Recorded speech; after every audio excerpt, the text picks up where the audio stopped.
Hello and welcome into this week's edition of the Monster Energy NASCAR Cup Series Rewind Show right here on Racing News Now. As always, I'm your host, Garth Allen. Thank you once again for joining me today. If this is your first time catching a Racing News Now video, welcome. And consider going down below and hitting that subscribe button and ringing the bell for notifications so you don't miss a thing from Racing News Now. This is a channel where we discuss lots of motorsports, but namely NASCAR, ARCA, IndyCar, and Formula One. Those are the series that we cover at the moment. We do plan to broaden that scope eventually, but for now, that's what we cover. So in today's edition of the Monster Energy NASCAR Cup Series Rewind Show, we're looking back at a wild Overton's 400 from the Chicagoland Speedway, Joliet, Illinois, earlier today. 267 laps around the 1.5-mile oval in Joliet, and it was a crazy race. If you didn't like that race, I don't know. I don't know what you watched, but to me, I think that was easily the best race we've seen in 2018, if not longer than that, especially the finish. The finish was absolutely incredible. So let's get into the highlights for this one. 5 cautions on the day for 23 laps. Nothing in Stage 1. Aric Almirola cruises to a Stage 1 victory. He had a very fast car on the day. Unfortunately, his day started going awry very early in Stage number 2 with a loose wheel. Came back though, got the free pass at the end of Stage 2 and was back on the lead lap, and then has another loose wheel later in the race, which kind of deterred his day. So he didn't necessarily get the day he deserved, but he had a very fast car in this race, especially early on. I would have loved to have seen what Aric Almirola could have done had he made it to the end without those 2 loose tires. Stage number 2, the only caution before the end of the stage was a caution for debris in turn number 2, lap 129.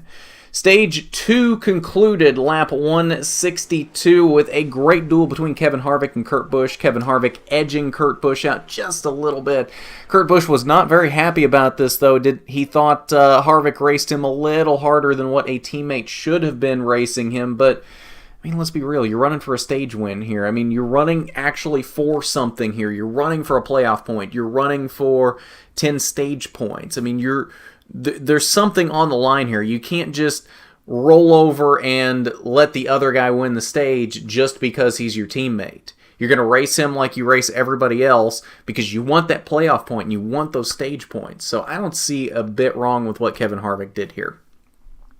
We get into stage number 3, and we have a couple of cautions there. Lap 178, Denny Hamlin spins off of turn number 2. And lap 209, Corey LaJoie gets into the wall in turn number 2 as well. Those were your only cautions on the day for incidents.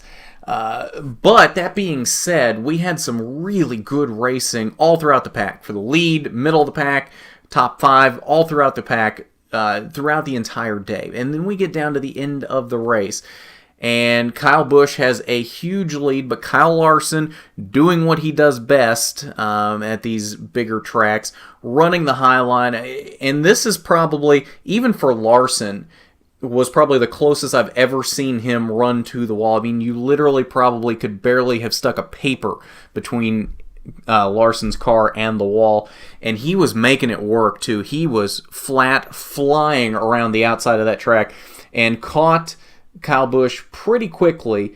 Would have probably caught him with about 5, 6, 7 laps to go had lap traffic not played a factor. He got into the wall, and then lap traffic plays a factor with Kyle Busch, and that's what allows Larson to catch back up again. And then we have this finish. We'll just go ahead and play it for you if you haven't seen it yet. Just an absolutely epic finish coming off of turn number 2. Larson tries to slide in there, can't quite complete the slide job, so instead pushes up off the corner. They both get into the wall, and Larson ends up getting by Kyle Busch. They get down into turn 3, and Kyle's like, "Nuh-uh, gloves are off now. You put me into the wall." Nudges Larson in the rear, gets Larson loose. Larson slides it through turn 4. Kyle's in the wall. Kyle ends up getting around him. Kyle Busch ends up winning the race. Larson somehow does save the car, though, and as you can see here, comes across the line to finish in the 2nd position. So, fantastic finish for the Overton's 400 today. Kyle Busch picking up his 48th career Monster Energy NASCAR Cup Series victory. No matter what your opinion on Kyle Busch is, put that aside. If you're one of the people that doesn't like Kyle Busch, put that aside and just look at the finish that we got here. And no matter what your opinion on Kyle Busch, no matter what your opinion on Kyle Larson, that was great racing. That was two guys going for the win, putting everything on the line, doing whatever they had to do to win this race. And I think we need to see more of that. I tweeted after this race and said, I think we need to see more of this. We need to see more of this now. We haven't seen it very much in recent years. We need to see more of this. This is good racing. Now, granted, I don't want to see guys wrecking each other every week, but I do want to see good, hard racing like that every week. We don't get that a lot anymore. And I really wish we would, because that was very exciting. All right, so let's get into the results for this race. And as we already saw, Kyle Busch, Kyle Larson, the top two in this race. Kevin Harvick came home in the third position, almost got around Larson there at the end for second position, even after Larson collected it up. But he was so far behind this front battle that unless they had both actually wrecked, Harvick was not going to be a factor. Martin Truex Jr. and Clint Bowyer round out your top five. Bowyer, 2 speeding penalties on pit road back-to-back. Got a second speeding penalty when he came down to serve the original speeding penalty, and somehow fights his way back for a top 5 finish.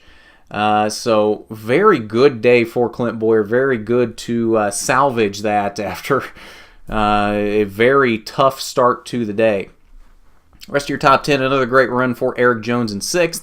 Denny Hamlin rebounds from his spin there with about 90 laps to go to finish in the 7th position. Joey Logano, Brad Keselowski, and Alex Bowman with another top 10 there in 10th. As we look down here, 11th through 20th, Daniel Suarez in 11th told the media earlier this weekend that he will make the chase. Said that definitively. Daniel Suarez says he will make the chase. So that's something to watch here going forward. He's very confident he will make the case, make the playoffs, although he is, I believe it's 74 points below the cutoff line right now. So it's going to take some work for him to do it unless he wins a race. Pole sitter Paul Menard comes home in the 13th position. Jimmie Johnson, another fairly lackluster day there in the 14th position. Ryan Newman played a bit of a factor in the finish there, gave Kyle Busch a run for his money trying to lap Newman, which is not a surprise. Newman, ever since he came to the Cup Series, has been well known as someone that is very hard to pass. No matter what position you're racing him for, Ryan Newman races you like he is racing for the lead. So he made it very hard for Kyle Busch to lap him, and actually got lapped and then got back around Kyle and ends up finishing last car on the lead lap. Kurt Busch had a strong day as well. We saw him in that battle for the Stage 2 win. Unfortunately, just kind of fell off there in the third stage, 17th, one lap down. Ryan Blaney, a lap down as well in 18th. Chase Elliott, same thing there in 19th. 21st through 30th, Bubba Wallace there in the 23rd position. Eric Almirola, after his 2 loose tires, 25th.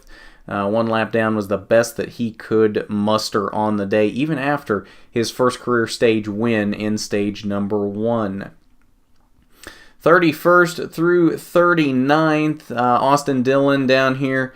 Had some problems with about, what are we looking at here, 70 laps to go. Had a problem with a wheel hub, actually, and comes home in the 37th position. All right, so that's your results from the Overton's 400, a very exciting Overton's 400. Now let's head to the media center. We'll see what Kyle Larson and Kyle Busch had to say after this one. No, I mean, I wasn't really trying to make it in front of him. I figured if I ran in there to try and clear him, I would have had to slow down so much to not hit the wall that he would have just turned underneath me, and it wouldn't even been a battle to the win. So, I mean, I didn't initially go in there planning to run into the side of him, but when I ran in there and figured I wasn't going to have enough momentum to clear him and get going, I kind of made the plan to try and squeeze into him, to bog him down, and it worked. He was able to get back to my back bumper into 3. I assume from your comments on TV you're okay with what he did? Yeah, I mean, I hit him first, so I roughed him up, he roughed me up. That's racing. I thought he was going to pull a slide job, and when he didn't try to do a slider, then I wasn't sure what his next move was going to be. I was like, surely he's not going to drive in the side of me. And then he did. And so after that point, I was kind of like, okay, well, all games are off right now. All bets are off. And it's wide open here from here on out to back to the checker flag. So, he got a run on me off of turn 2 after I got in the fence. It just stalled, killed my momentum. And then his side draft was able to propel him by me. I tried to retaliate with a side draft, but I wasn't really close enough and wasn't really getting anywhere with it. So he got by me, and getting into turn 3, it was just about following him in there and seeing if I couldn't cut left under him, if he would slide up. He didn't slide up, so I drove off in there as far as I could, and I got into the back of him. And once I did that and he was kind of sliding loose, I just was trying to get back to the start-finish line after that. So it was just a product of kind of once it's done to you, then it's fair game and it's on, I guess. So, that's kind of what transpired. All right, so we'll take a look at the playoff grid following the Overton's 400 before wrapping up tonight. And as you'll see here, obviously Kyle Busch picking up his 5th win of the season. We are now 17 races into this season, and 2 drivers have 10 of those wins. It's absolutely incredible. 5 wins apiece for Kyle Busch and Kevin Harvick. The only other position change on the playoff grid this week is Ryan Blaney jumping above Eric Almirola for 11th. Other than that, Jamie McMurray jumps back into the 20th position, but he is still 81 points below the cutoff line. It's probably going to take a win for McMurray to get into the playoffs at this point, as we're now 9 races from the playoffs. Got a bit of a stretch here at the cutoff line. Alex Bowman extending his lead on Ricky Stenhouse now to 23 points. And Eric Jones putting a little more padding between himself and the cutoff line as well. He is now 41 points up on Ricky Stenhouse. But I think we're seeing the playoff grid become a little more defined here. I think we might have a couple more surprises sneak in with wins. You never know who's going to win Daytona this coming week. That could be a wild card. We could get somebody extremely out of nowhere that gets their way into the playoffs because of a win. Ricky Stenhouse could get into the playoffs. He won this race last year as well as the Spring Talladega race last year. So we know Ricky Stenhouse can win on a plate track. We know he can win at Daytona. So it's very possible Ricky Stenhouse gets into the playoffs for the 2nd year in a row with a win this week. Paul Menard showed some speed lately, winning the pole this week at Chicagoland. I don't want to count him out, and he's only 28 points down, so it's still possible he could point his way in, as could Ricky Stenhouse. Daniel Suarez, 74 points back. I think he needs a win at this point. Not ruling it out. I think Daniel Suarez can win a race. It might be slightly difficult, though, given what Kyle Busch, Kevin Harvick, and Martin Truex Jr. have done so far this season. So that will do it for us tonight on the Monster Energy NASCAR Cup Series Rewind show. We had a lot going on this weekend if you haven't seen it already. Just a couple hours ago, we put up our exclusive winner interview with the ARCA race winner from Thursday night, the Scott 150. That was Michael Self. We got to chat with him earlier today, so that went up previously. We'll leave that link down in the description, as well as rewind shows for every race from Chicago this weekend. The ARCA race Thursday night, the truck race Friday night, Xfinity race Saturday night, and of course this rewind show for the Cup race. And pole position as normal coming up tomorrow night at 8 p.m. to quickly wrap up everything from Chicago, as well as F1 earlier today from Austria. So, big weekend here on Racing News Now, and it only gets bigger from here. So, if you haven't done it already, you need to hit that subscribe button, ring the bell so you don't miss a thing going forward. We've got lots coming up here as we get into July, August, September. Stuff that you will definitely want to see. So make sure you hit that subscribe button and hit that big thumbs up button if you like this video. It is always appreciated when you do that. So at that, this has been the Monster Energy NASCAR Cup Series Rewind Show. I'm Garth Allen for Racing News Now.